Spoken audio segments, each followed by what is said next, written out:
ধূসর মরুভূমির পথ ধরে হাঁটছে এক ক্লান্ত জাতি। চোখের স্বপ্ন পবিত্র এক ভূমি জয়ের, যেখানে থাকবে শান্তি আর স্বস্তি। কিন্তু সেই পথ মসৃণ ছিল না।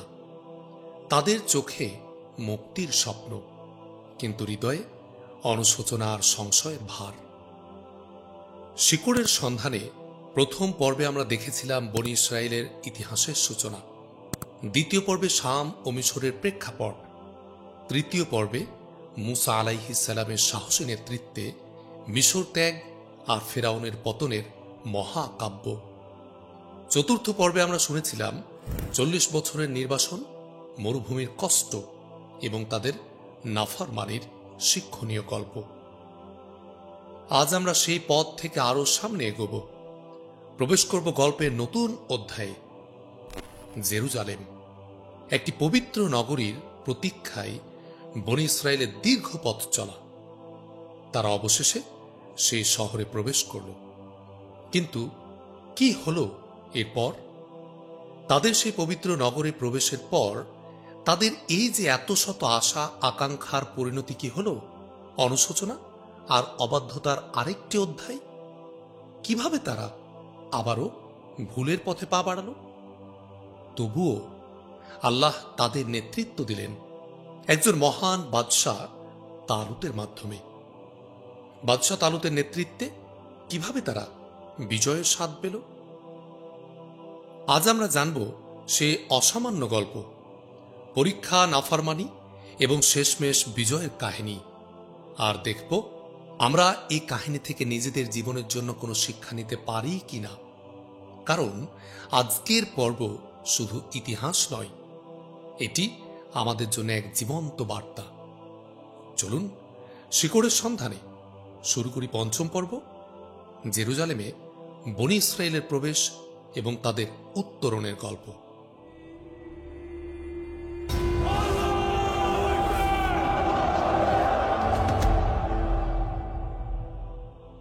বনী ইসরায়েলের জেরুজালেমে প্রবেশ।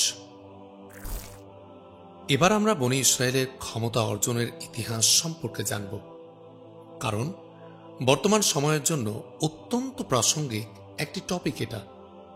তাই এবারের এই আলোচনা পাঠকদের নিকট বিশেষ মনোযোগের দাবি রাখে। এটা মুসা আলাইহিস সালামের মৃত্যু পরবর্তী ঘটনা, যখন 40 বছর পার হয়ে গেছে। এই 40 বছরের অনেকগুলো ঘটনা আমরা জেনেছি। এর মাঝে অনেক পরিবর্তন এসেছে। প্রথমত, জেরুজালেমে প্রবেশের জন্য আল্লাহর দেয়া নিষেধাজ্ঞার মেয়াদ শেষ হয়েছে, কিন্তু তার চেয়েও অনেক বড় একটা পরিবর্তন ঘটে গিয়েছে। কেউ কি আন্দাজ করতে পারছে সেটা?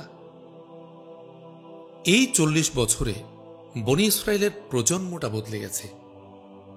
মুসা আলাইহিস সালামের সাথে যারা ফেরাউনের কবল থেকে মুক্তি পেয়ে মিশর ছেড়ে এসেছিল, তাদের অধিকাংশই এই সময়ের মাঝে মৃত্যুবরণ করেছে। মরুভূমির শুষ্ক ও প্রতিকূল আবহাওয়ায় বেড়ে উঠেছে এক সম্পূর্ণ নতুন প্রজন্ম, যাদের ইসলামের বুঝ ছিল বিশুদ্ধ ও ইসলামিক বিধিবিধান পালনের ব্যাপারে যারা ছিল আন্তরিক। সর্বোপরি এবং সবচেয়ে গুরুত্বপূর্ণ বিষয় হচ্ছে, তারা ছিল দাসত্বমূলক মনোভাব থেকে মুক্ত। এই নতুন প্রজন্ম নিয়ে ইউশা ইবনু নুনের নেতৃত্বে বনী ইসরায়েল জেরুজালেমে প্রবেশ করতে সক্ষম হয়। মুসা আলাইহিস সালামের পরে আল্লাহ রব্বুল আলামিন ইউশা ইবনু নুনকে বনী ইসরায়েলের পরবর্তী নেতা হিসাবে মনোনীত করেন। বাইবেলে তিনি যশোয়া হিসাবে পরিচিত। ইউশা ইবনু নুন বনী ইসরায়েলকে সাথে নিয়ে জেরুজালেম ও তৎসংলগ্ন এলাকা জয় করার উদ্দেশ্যে অভিযানে বের হন। সেখানকার শাসক গোষ্ঠীর সবাইকে পরাজিত করে জেরুজালেমে প্রবেশ করতে সক্ষম হয় বনী ইসরায়েল। আল্লাহ বনী ইসরায়েলকে নির্দেশ দিয়েছিলেন তারা যেন আল্লাহর কাছে ক্ষমা প্রার্থনা করতে করতে সিজদারত অবস্থায় শহরে প্রবেশ করে। কিন্তু দুঃখজনক হলেও সত্যি যে সামান্য কয়েকজন ছাড়া অধিকাংশ বনি ইসরাইল জেরুজালেমে প্রবেশ করে উদ্ধত অবস্থায়, উল্লাস করতে করতে এবং আল্লাহ যা বলতে বলেছেন তা বিকৃত করে আপত্তিকর শব্দ উচ্চারণ অবস্থায়। কোরআনে এ ঘটনা বর্ণিত হয়েছে। আর স্মরণ করুন, যখন আমি বললাম তোমরা এই নগরীতে প্রবেশ করো, অতপর যা ইচ্ছা স্বাচ্ছন্দ্য মতো আহার করো এবং সিজদাবনত অবস্থায় দরজা দিয়ে প্রবেশ করো, আর বলতে থাকো আমাদের ক্ষমা করুন, তাহলে আমি তোমাদের অপরাধগুলো ক্ষমা করব এবং অচিরেই সৎকর্মশীলদের অধিকতর দান করব। অতঃপর জালিমরা সেই কথা পরিবর্তন করে ফেলল যা তাদের বলা হয়েছিল। সূরা বাকারা আয়াত 58-59। আরও বলা হয়েছে সূরা আরাফের 161-62 নম্বর আয়াতে। ইউশা ইবনু নুন মরুভূমি থেকে আসার আগে কিছু মূল্যবান জিনিস সাথে করে এনেছিলেন। এর মাঝে ছিল মুসা আলাইহিস সালাম ও পূর্ববর্তী নবীদের পরিত্যক্ত বরকতময় কিছু বস্তু সামগ্রী। সেগুলো তিনি একটা সিন্দুকের মাঝে সযত্নে সংরক্ষণ করে রাখেন। বনী ইসরায়েলের ইতিহাসে এটা খুব গুরুত্বপূর্ণ একটা বিষয়, যা আর্ক অব দ্য কোভেন্যান্ট নামে সমধিক পরিচিত। উপরে বর্ণিত কাহিনী থেকে আমরা বেশ কিছু শিক্ষা নিতে পারি। প্রথমত, বিশিষ্টতার বিচারে মুসা আলাইহিস সালামের স্থান ইউশা ইবনু নুনের চেয়ে অনেক ওপরে, অথচ তার সময়ে কিন্তু বনী ইসরায়েল তাদের অভীষ্ট লক্ষ্যে পৌঁছাতে পারেনি। কেন? এই ঘটনা থেকে আমরা বুঝতে পারি যে নেতা যেমনই হোক না কেন, সাধারণ মানুষরা যদি আল্লাহ ভীরু বা সৎ না হয়, তাহলে আল্লাহ ওই জাতিকে নেতৃত্ব বা ক্ষমতা প্রদান করবেন না। আমরা গত পর্বগুলোতে দেখেছি বনী ইসরায়েলের মধ্যে ইসলামের বুঝ এবং আল্লাহর আদেশ নিষেধ মেনে চলার প্রবণতা কত কম ছিল। তাই আজকে যখন আমরা আমাদের মুসলিম শাসকদের গালাগালি করে তাদের উপর সব দোষ চাপিয়ে দায়মুক্ত হতে চাইছি, তখন আমাদের বোঝা উচিত একজন চৌকস নেতা অবশ্যই বিজয়ের জন্য দরকার, কিন্তু সেটাই যথেষ্ট নয়। শুধু বনী ইসরায়েলের ইতিহাস না, আমাদের মুসলিমদের ইতিহাস পড়লেও দেখব যে ক্রুসেডারদের আক্রমণ দ্বারা মুসলিম উম্মার অবস্থা যখন একদম বিধ্বস্ত প্রায়, ইসলামের নিশানা পৃথিবীর বুক থেকে মুছে যাওয়ার উপক্রম, তখন আল্লাহ খুব ছোট্ট কোনো গ্রুপের উত্থান ঘটিয়েছেন যারা ইসলামের ব্যাপারে জ্ঞান রাখতেন এবং আল্লাহর বেঁধে দেওয়া সীমার ব্যাপারে খুবই সচেতন ছিলেন। সালাহ উদ্দিন আইয়ুবীর জীবনী পড়লে এটা দিবালোকের মতো স্পষ্ট হয়ে ওঠে। সব ধরনের সুযোগ থাকা সত্ত্বেও তিনি খিলাফতের দাবি করেননি, যদিও তখন আব্বাসীয় খিলাফত স্রেফ প্রতীকী চিহ্নের মতো নামে মাত্র বিরাজমান ছিল, অর্থাৎ ক্ষমতার মোহ থেকে তিনি ছিলেন মুক্ত।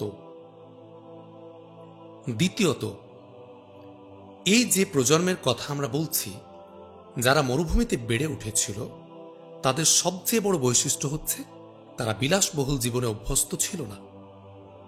আমরা যত বিলাসী জীবনে অভ্যস্ত হব, জীবনের প্রতি পিছুটান তত বাড়বে। আমরা আল্লাহর রাস্তায় ত্যাগ করতে অপারগ হয়ে যাব। আল্লাহর রাস্তায় যুদ্ধে জয়লাভ তাদের দিয়ে হবে না যারা এখনো দুনিয়ার প্রতি আসক্ত। এ ধরনের মানুষ যদি সেনাবাহিনীতে থাকে, তাহলে বরং তারা একটা সামগ্রিক বিপর্যয় ডেকে আনবে।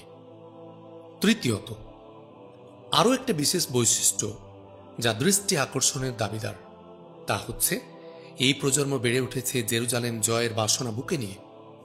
তাদের মাঝে দাসত্ব প্রবৃত্তি ছিল না, অথচ তাদেরই পূর্বপুরুষদের আমরা দেখেছি ফিরাউনের কবল থেকে বেরিয়ে আসার প্রক্রিয়াতে তাদের যত কষ্ট করতে হয়েছে তাতে তারা ছিল বিরক্ত। তারা ফিরে যেতে চাইছিল আগের খাদ্যাভাসে, তথা ওই বঞ্চনার জীবনেই তারা অভ্যস্ত হয়ে গিয়েছিল। তা থেকে বেরিয়ে আসার জন্য তারা কোনো তাগিদ অনুভব করত না। সম্প্রতি ইসলামের ইতিহাসে মাইল ফলক হিসেবে পরিচিত বিভিন্ন ঘটনার আদ্যপান্ত পড়ছি, যেমন ক্রুসেডারদের আক্রমণ, মঙ্গলদের আক্রমণ, মুসলিম স্পেনের উত্থান ও পতন, মুসলিমদের কনস্ট্যান্টিনোপল বিজয় ইত্যাদি।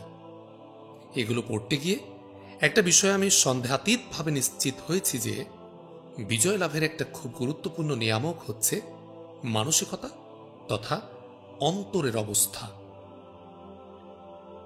আল্লাহ রব্বুল আলামিন সূরা হাসরে ইহুদিদের একটি দুর্গ অবরোধ করে রাখার পর মুসলিমদের অপ্রত্যাশিতভাবে জয়লাভের কারণ হিসেবে বলেছেন, আর তিনি অর্থাৎ আল্লাহ তাদের অর্থাৎ ইহুদিদের অন্তরে ত্রাস সৃষ্টি করে দিলেন। সূরা হাসর আয়াত 2। অর্থাৎ আল্লাহ যখন যে দলের মানুষের অন্তরে ভয়ের সৃষ্টি করে দেন সে দল সবসময় পরাজিত হয়। এজন্য আপনি যদি সাহাবীদের পারস্য ও রোমান সাম্রাজ্যের সাথে যুদ্ধের কাহিনী পড়েন তাহলে মনে হবে তা যেন রূপকথাকেও হার মানাচ্ছে। তাদের এমন অভাবনীয় সাফল্যের কারণ ছিল একটাই, তারা আল্লাহ ছাড়া আর কাউকে ভয় পেতেন না। এই জায়গাটা এসে আমাদের নিজেদের দিকে তাকানো উচিত। এই যে আমরা বর্তমানে পদলেহনকারী অবস্থায় আছি, অকারণে কুকুর বিড়ালের মতো মরছি, আমরা কি আসলে এই পরিস্থিতি থেকে বেরিয়ে আসতে চাই? আমাদের জীবনের স্বপ্ন কি, উদ্দেশ্য কি? আমরা কি দূরদর্শী হতে পেরেছি? আমরা কি কখনো এভাবে চিন্তা করি যে আমাকে দিয়ে এই দুর্নীতিগ্রস্ত সামাজিক ব্যবস্থা, সুদভিত্তিক অর্থনৈতিক ব্যবস্থার পরিবর্তন আসবে, নাকি প্রাত্যহিক জীবনের পুনরাবৃত্তির আবর্তে ঘুরপাক খেতে খেতে একসময় মৃত্যু হবে? এটাই মেনে নিয়েছি। এই জীবনের সাথে কি চতুষ্পদ প্রাণীর জীবনের খুব বেশি পার্থক্য আছে? আমরা যদি মনে করি যে আজকাল আমরা জ্ঞান বিজ্ঞানে পিছিয়ে আছি বলেই আমাদের এই দৈনদশা, তাহলে সেই কথাটা আংশিক সত্য। আল্লাহর ভয়কে সবার উপর স্থান দেওয়ার জন্য আমাদের দরকার তীব্র ঈমানী শক্তি, যা আমাদের বড়ই অভাব। ফলে ইহুদিদের মতো আমরাও যদি মনে করি নোবেল প্রাইজ পাওয়া আর আর্থিক উন্নয়ন অর্জনে সমাধান, তবে সেটা হবে একটা ভুল সমীকরণ। আমাদের অবশ্যই কারিগরি দক্ষতা অর্জন করতে হবে, কারণ সাহাবীদের যুদ্ধ জয়ের ক্ষেত্রে অসাধারণ সমর কৌশল গুরুত্বপূর্ণ প্রভাবকের ভূমিকা পালন করলেও সেটাই মূল কারণ ছিল না। মূল নিয়ামক ছিল তাদের অন্তরের অবস্থা। অতএব আমাদের উচিত বিজয়ের কথা ভাবার আগে নিজেদের অন্তরের অবস্থা যাচাই করে দেখা। আমরা কি অবিশ্বাসীদের শক্তিকে ভয় পাই, নাকি আল্লাহ আমাদের পক্ষে আছেন এটা ভেবে আত্মবিশ্বাসী হয়ে উঠি? চতুর্থত, বিজয় আসলে কার পক্ষ থেকে আসে? যখন বিজয় আসে তখন আমাদের প্রতিক্রিয়া কি হওয়া উচিত? কেন আল্লাহ তাআলা বনী ইসরায়েলকে ক্ষমা প্রার্থনা করতে করতে জেরুজালেমে প্রবেশ করতে বলেছিলেন? এই নির্দেশ কিন্তু শুধু তাদের ক্ষেত্রে প্রযোজ্য ছিল না। রাসূলুল্লাহ সাল্লাল্লাহু আলাইহি ওয়াসাল্লামকে আল্লাহ তাআলা হুবহু একই নির্দেশ দিয়েছিলেন, যেটা আমরা অনেকেই নিয়মিত সালাতে পড়ি ছোট্ট সূরা হিসেবে। অনুমান করতে পারছেন কোন সূরা? সূরা নাসর। এই উদাহরণের মাধ্যমে বোঝা যায় বিজয় আসে আল্লাহর পক্ষ থেকে। একমাত্র আল্লাহর পক্ষ থেকেই আমাদের বিজয় চাইতেও হবে এক আল্লাহর কাছেই। বিজয় আসার পর আল্লাহর প্রশংসা জ্ঞাপন করতে হবে, নিজেদের সফল মনে করে উল্লসিত হওয়া যাবে না।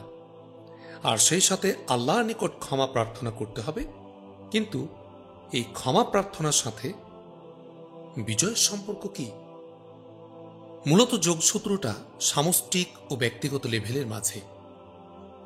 এখন প্রশ্ন হচ্ছে, ইসলামের যদি সামগ্রিকভাবে বিজয় ঘটে তাহলে কি আপনা আপনি ব্যক্তি আমার বিজয় নিশ্চিত হয়ে যায়? আগের পর্বে উল্লেখ করা আয়াতটি আবার খেয়াল করি।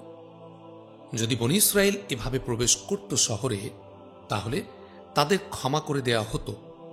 অর্থাৎ যদিও আমাদের চর্মচক্ষু অনুযায়ী বনী ইসরায়েলের বিজয় ঘটেছিল, তাদের মাঝে অনেকেই ছিল যাদের আল্লাহ ক্ষমা করেননি। এখন আল্লাহ যদি আমাদের ক্ষমাই না করেন, তাহলে এই বিজয় আমাদের কি লাভ? ইসলাম আল্লাহর দিন, এর বিজয় হবে এটাই আল্লাহর ওয়াদা। কিন্তু সেই বিজয়ের মুহূর্তে আমি যদি দর্শক হয়ে থাকি আর জাহান্নামে যাই, তবে সেই বিজয় আমার জন্য কোনো কল্যাণ বয়ে আনবে না।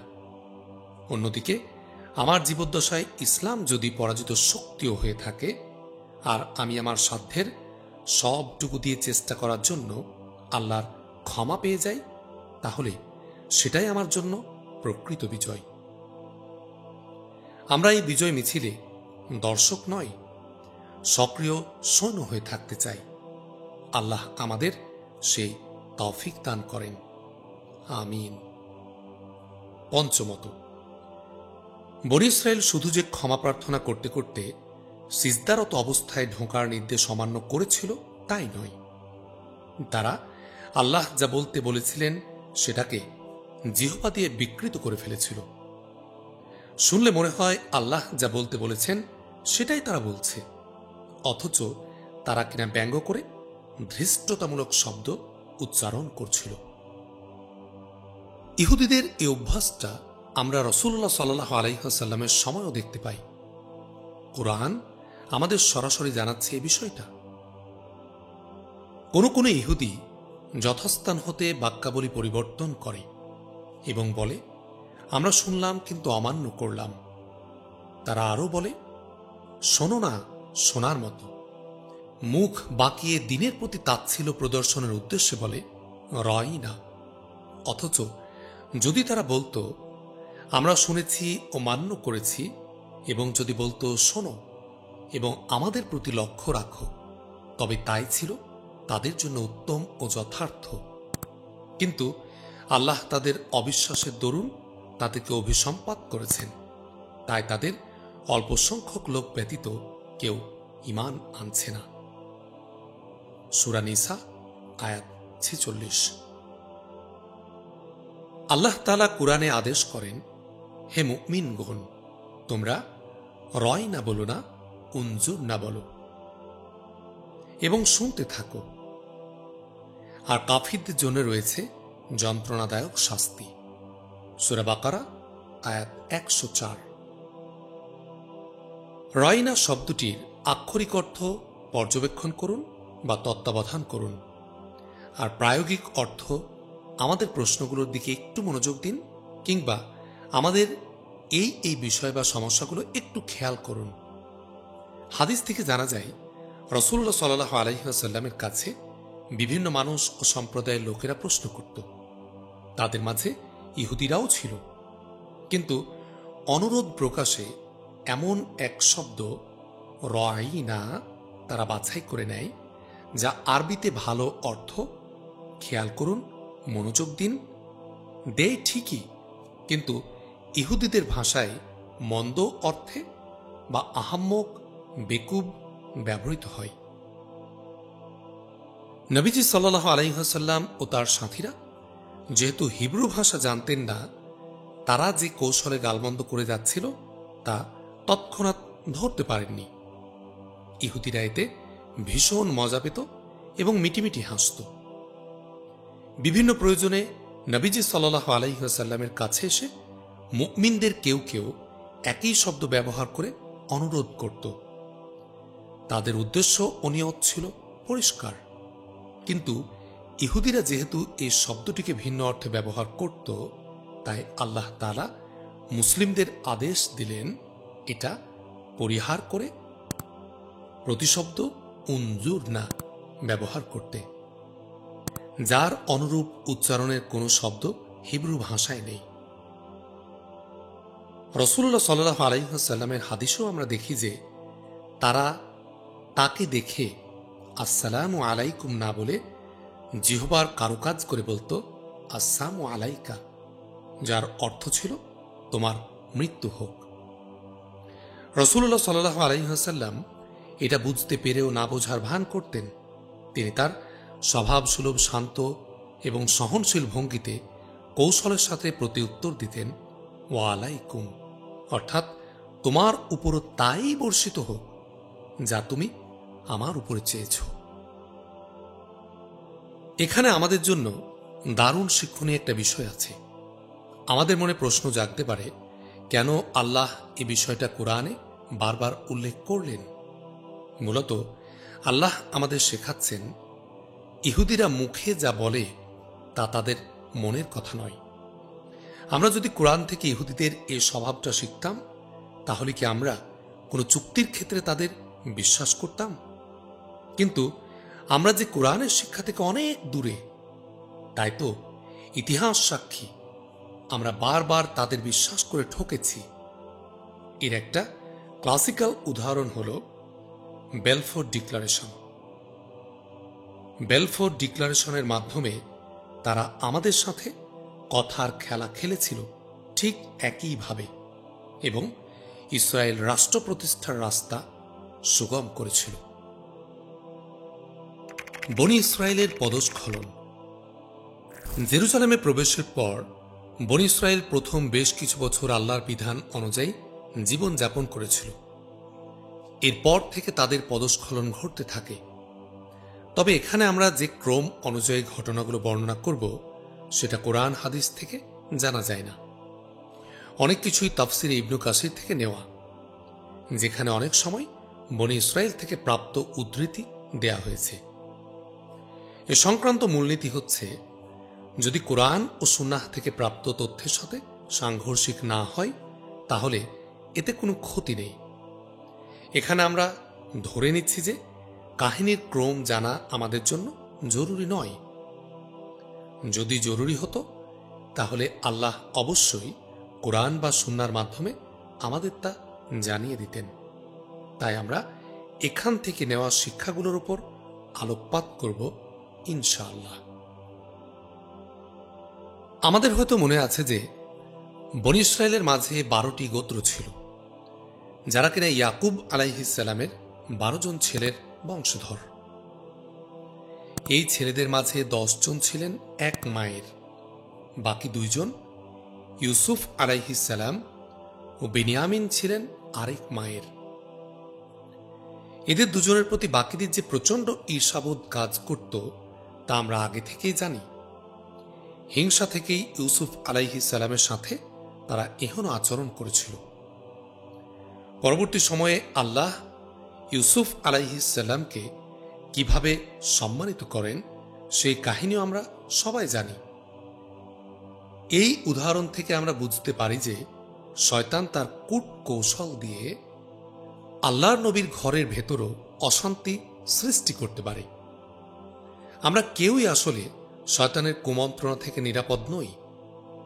আজকের সোশ্যাল মিডিয়ার যুগে ঘরের কথা পরে জানা যখন পানির মতো সহজ হয়ে গিয়েছে, তখন এই হিংসার উদ্রেক হওয়ার ব্যাপারটা আমাদের সবার মাথায় রাখা উচিত। যাই হোক, ইউসুফ আলাইহিস সালাম ও বেনিয়ামিনের প্রতি অন্যদের যে একটা সূক্ষ্ম বিতৃষ্ণা বা ক্ষোভ ছিল, সেটা প্রজন্ম থেকে প্রজন্মান্তরেও অব্যাহত থাকে। এতদিন হয়তো চাপা ছিল, কিন্তু নিজেরা ক্ষমতায় অধিষ্ঠিত হবার পর তা কদর্য রূপে প্রকাশিত হয়ে পড়ে। তবে ইউসুফ আলাইহিস সালাম পরবর্তী সময়ে ক্ষমতা লাভ করায় তার বংশধরদের তারা আর কিছু বলার সাহস পেত না।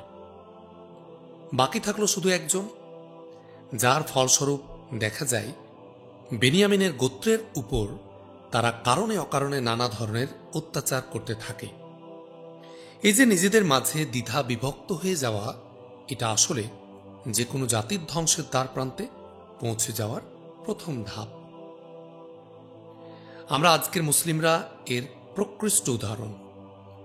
যখন আমরা কোনো বহিঃশত্রু দ্বারা আক্রান্ত হই, তখন আমরা সাময়িকভাবে ঠিকই নিজেদের মাঝে বিভেদ ভুলে যেতে পারি, কিন্তু পরিস্থিতি একটু স্বাভাবিক হলেই আমাদের নিজেদের মধ্যকার সততা বিভক্তি, বিদ্বেষ সব প্রতিভাত হয়ে ওঠে।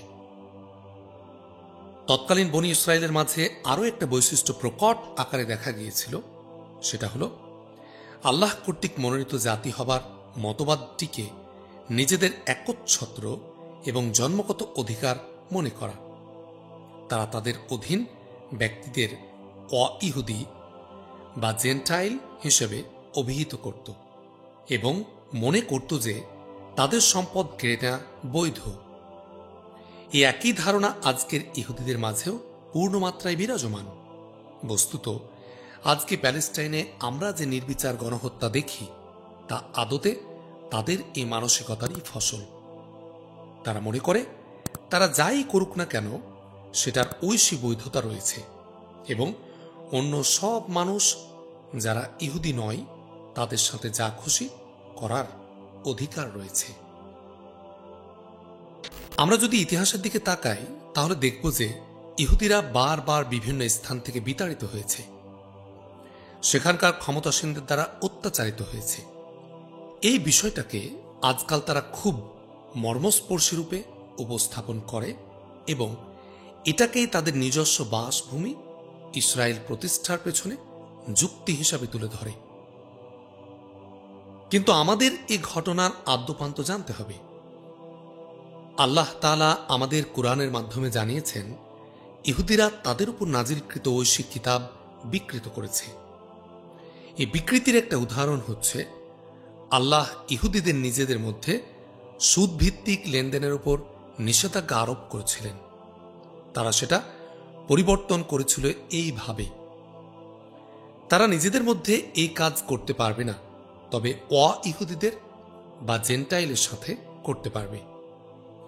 এই যে নিজেদের বিশেষ মর্যাদার অধিকারী ভাবা, সেখান থেকেই তারা ভাবত নিয়ম কানুন তাদের জন্য একরকম আর অন্য সবার জন্য আরেক রকম। তাদের গ্রন্থেই আমরা এর প্রমাণ পাই। তোমাদের স্বজাতীয় ভাইকে টাকা পয়সা, খাদ্যশস্য কিংবা অন্য কিছু ধার দিয়ে সুদ আদায় করবে না। বিদেশিকে তোমরা সুদ ধার দিতে পারো, কিন্তু তোমাদের স্বজাতীয় ভাইকে সুদে ধার দেবে না। তাহলে যে দেশ তোমরা অধিকার করতে যাচ্ছ সেই দেশে সর্ববিষয়ে তোমাদের আরাধ্য ঈশ্বর প্রভু পরমেশ্বর তোমাদের আশীর্বাদ করবেন। ডিউটেরোনমি। ইতিহাস সাক্ষী ইহুদিরা যেখানেই যেত সে অঞ্চলের অধিবাসীর সাথে সুদের কারবার শুরু করত। এজন্য কোরআনে সুদ সংক্রান্ত যে কয়টি আয়াত রয়েছে তার মাঝে একটি হচ্ছে ইহুদিদের এই কাজের জন্য তিরস্কার করে। আমরা যারা শেক্সপিয়রের দ্য মার্চেন্ট অব ভেনিস পড়েছি তাদের হয়তো মনে আছে নাটকটির ভিলেন ছিল একজন ইহুদি। আমরা এমন একটা অদ্ভুত সময় বাস করছি যখন মানুষ সুদের সাথে লেনদেনকে কোনো অপরাধ মনে করে না, কিন্তু এমনটি আগে ছিল না। সব সময়ই সমাজে সুদখোরেরা ঘৃণিত ছিল। ফলে ইহুদিদের সব জায়গা থেকে বের করে দেওয়া হতো তাদের এই সুদী কার্যক্রমের জন্য। কিন্তু তারপরও তাদের স্বভাব বদলায়নি। তারা আজও পৃথিবীর সব মাল্টিন্যাশনাল ব্যাংকগুলোর মূল হোতা। আমাদের মুসলিমদের মাঝেও আজকাল এই প্রবণতা দেখা যায়।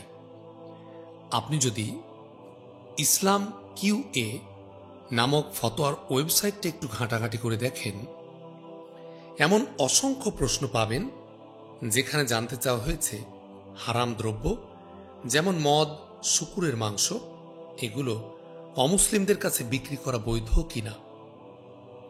যদি আল্লাহর আইনের ব্যাপারে তোয়াক্কা নাও করি, আমাদের কমন সেন্স থেকে বুঝতে পারার কথা যে এভাবে বিষয়টির প্রতি সংবেদনশীলতা নষ্ট হয়ে যায়।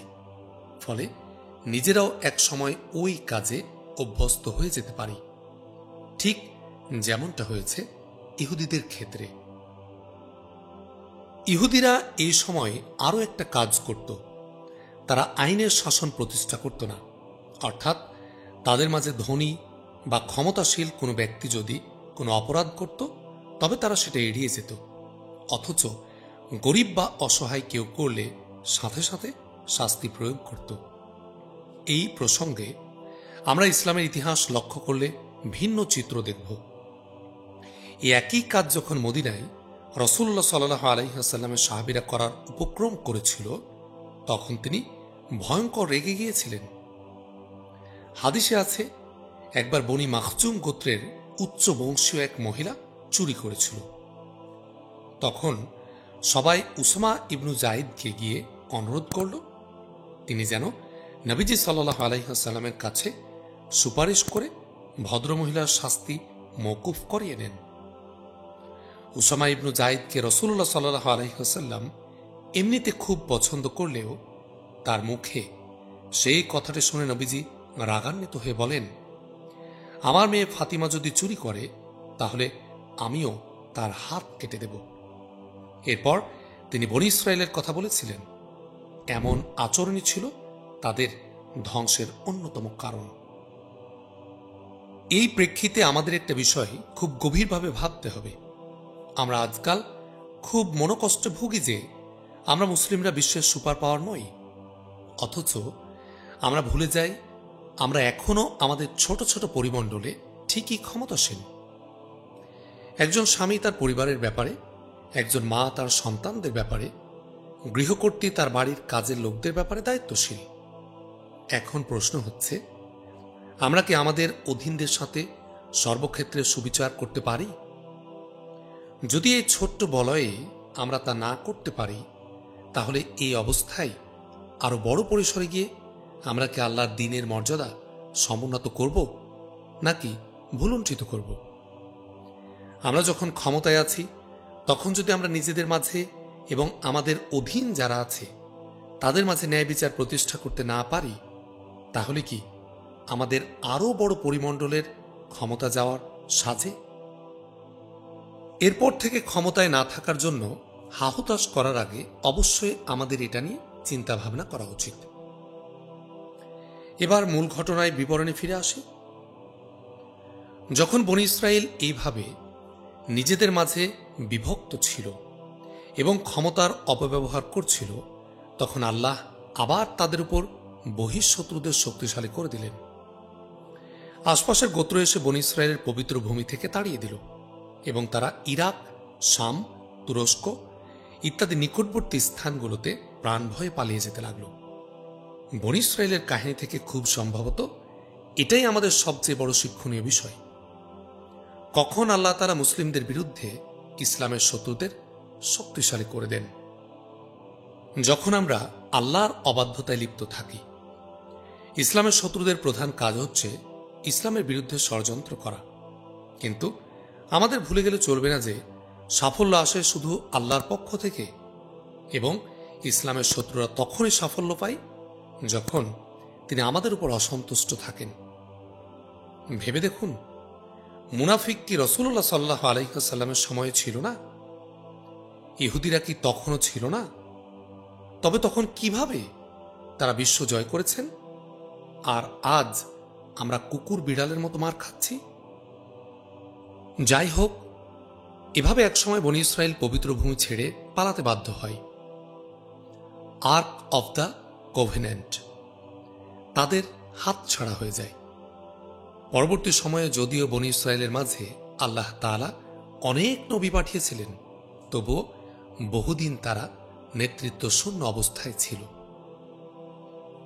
শুধু পবিত্র ভূমি থেকে বিতাড়নই নয়, আল্লাহর পক্ষ থেকে তাদের আরো বড় একটি শাস্তি দেয়া হয়। তারা যেখানে আশ্রয় নিয়েছিল সেখানে মহামারী আকারে প্লেগ দেখা দেয়। মৃত্যু ভয়ে ভীত সন্ত্রস্ত হয়ে দলে দলে বনী ইসরাইল তাদের ঘর বাড়ি ছেড়ে বেরিয়ে আসতে থাকে।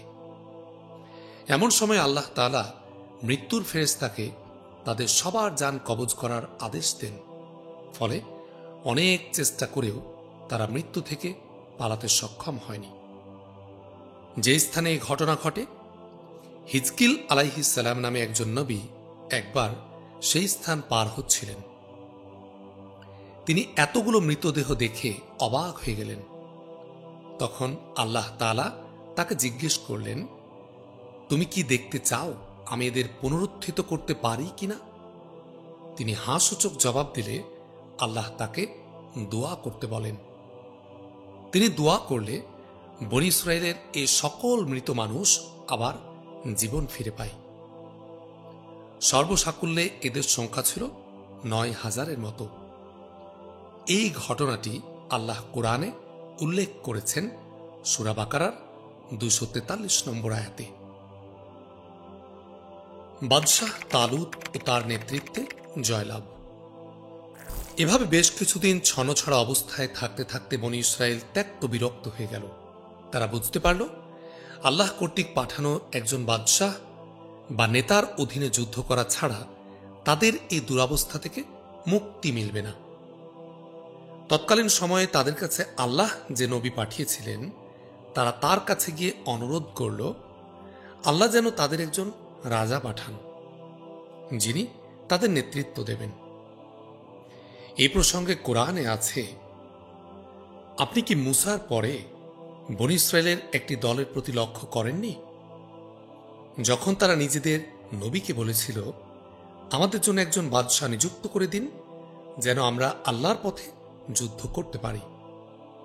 নবী বললেন, এটা কি সম্ভবপর নয় যে যখন তোমাদের উপর যুদ্ধ বিধিবদ্ধ হয়ে যাবে তখন তোমরা যুদ্ধ করবে না? তারা বলল, আমাদের কি হয়েছে যে আমরা আল্লাহর পথে লড়াই করব না?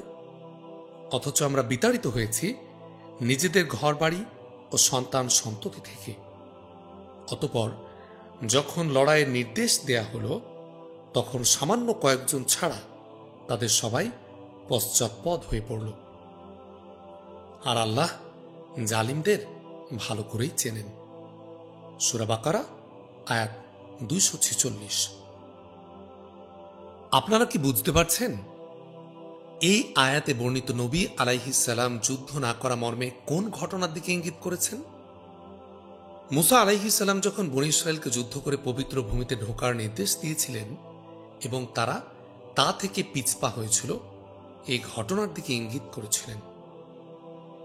এখানে একটি লক্ষণীয় ব্যাপার হচ্ছে, তারা যদি তখন আল্লাহর নির্দেশ মানত, তাহলে ফিলিস্তিনের সেসব জাতি একেবারেই ধ্বংস হয়ে যেত। তারা তখন অমান্য করেছিল বলেই সুদীর্ঘ কাল ধরে প্রতিপক্ষের সাথে তাদের যুদ্ধ পাল্টা যুদ্ধ করতে হয়েছে। ইউশা ইবনু নুনের নেতৃত্বে পবিত্র ভূমিতে প্রবেশ করতে পারার বিষয়টা ছিল সাময়িক সাফল্য মাত্র।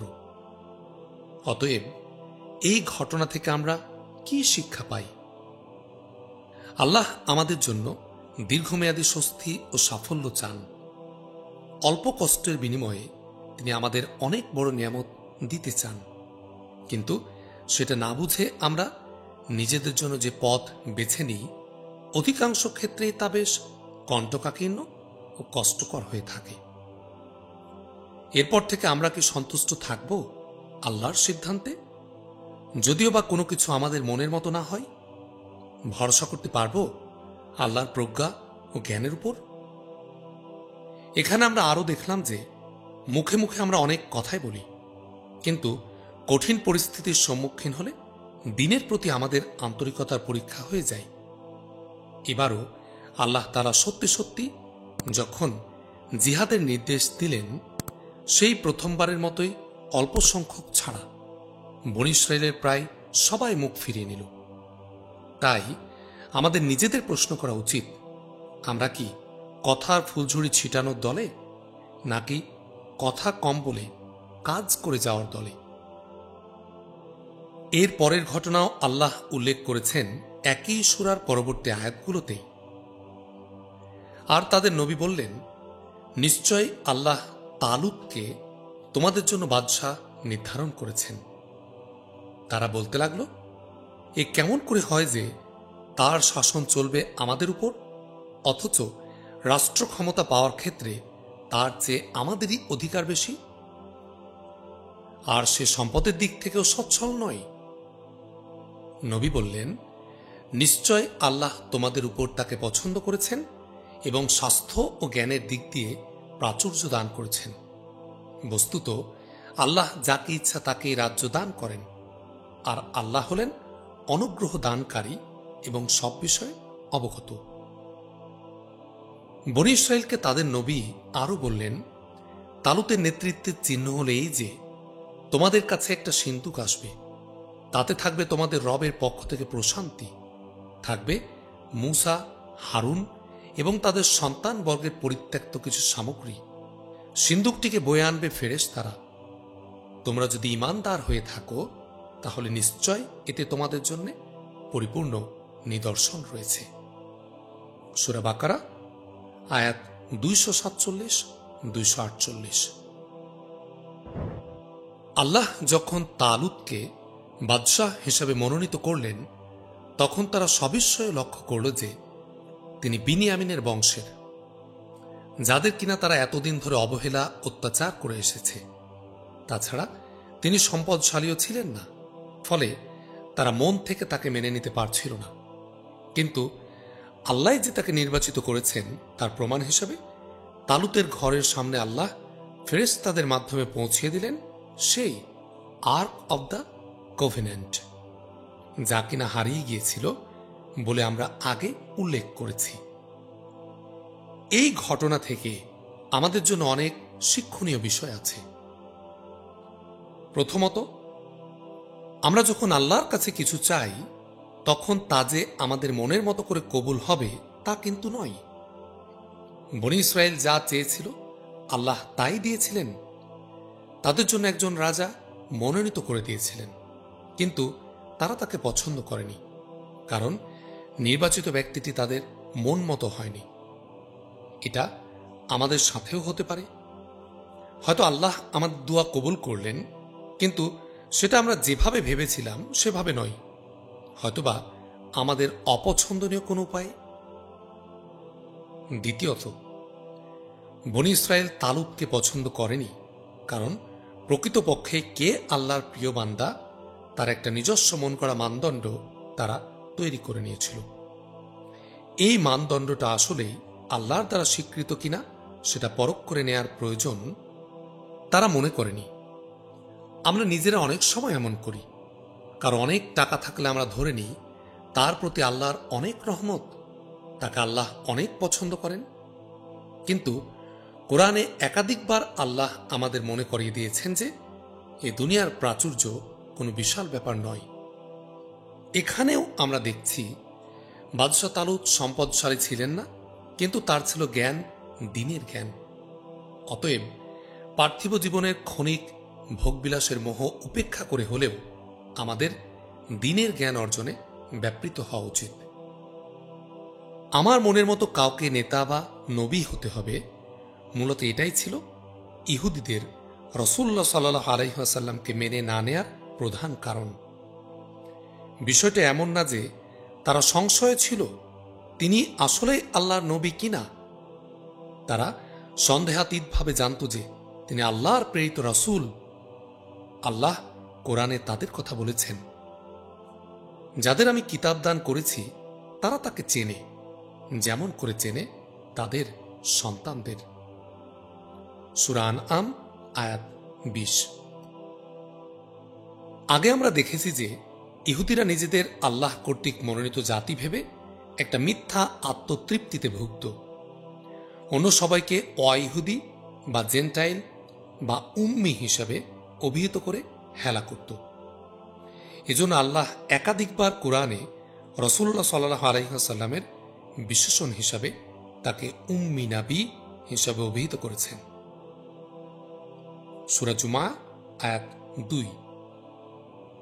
সুতরাং তারা যখন দেখল যাদের এতদিন তারা সবচেয়ে হেয় করে এসেছে সেই অশিক্ষিত আরবদের মধ্য থেকে একজনের নেতৃত্ব তাদের মেনে নিতে হবে, তখন নিজেদের অহংবোধকে বিসর্জন দিয়ে কিছুতেই তারা সেটা করতে পারছিল না।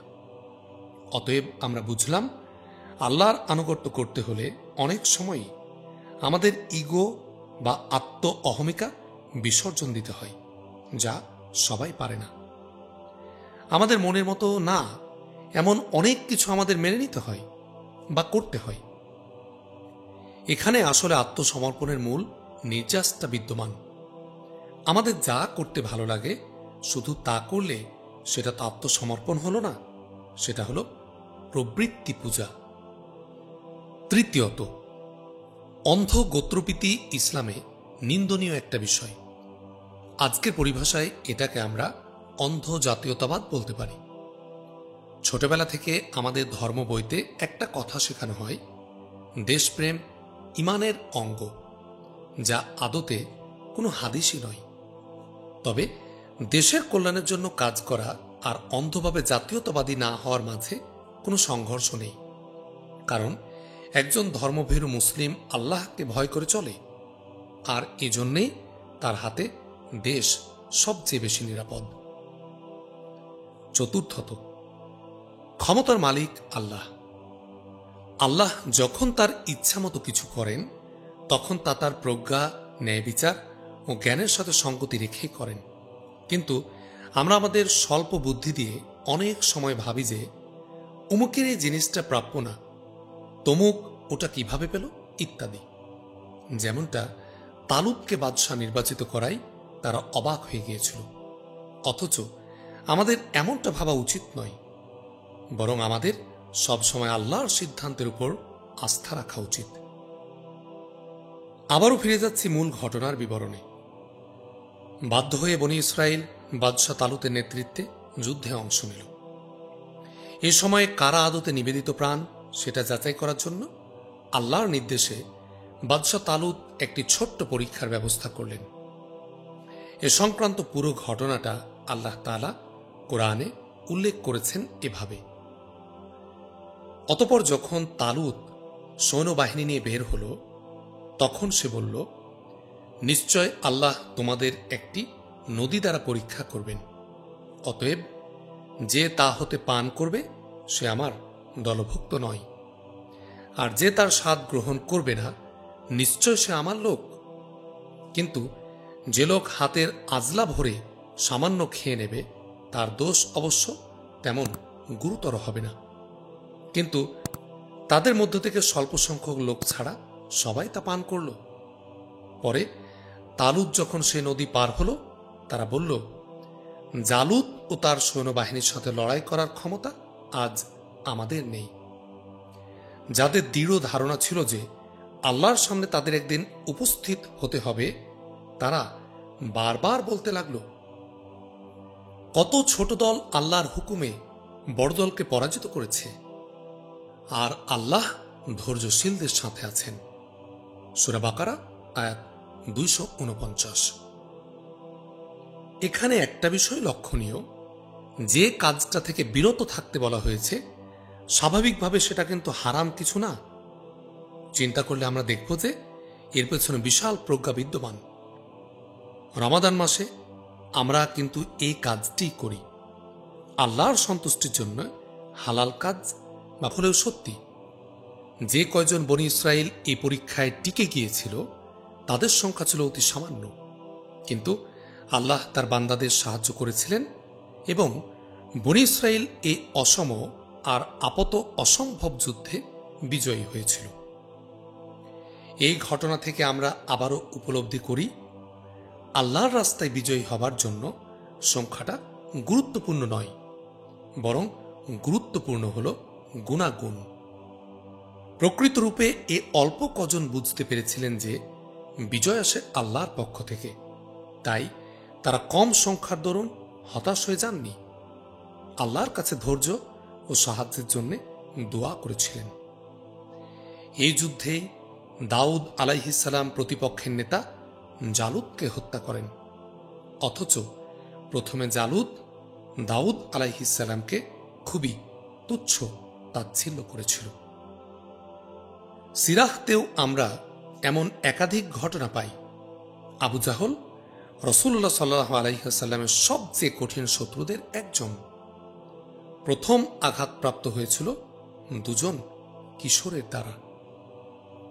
অতঃপর এই যুদ্ধে বিজয়ী হওয়ার পর জেরুজালেমে বনী ইসরাইল ফিরে আসতে সক্ষম হয়।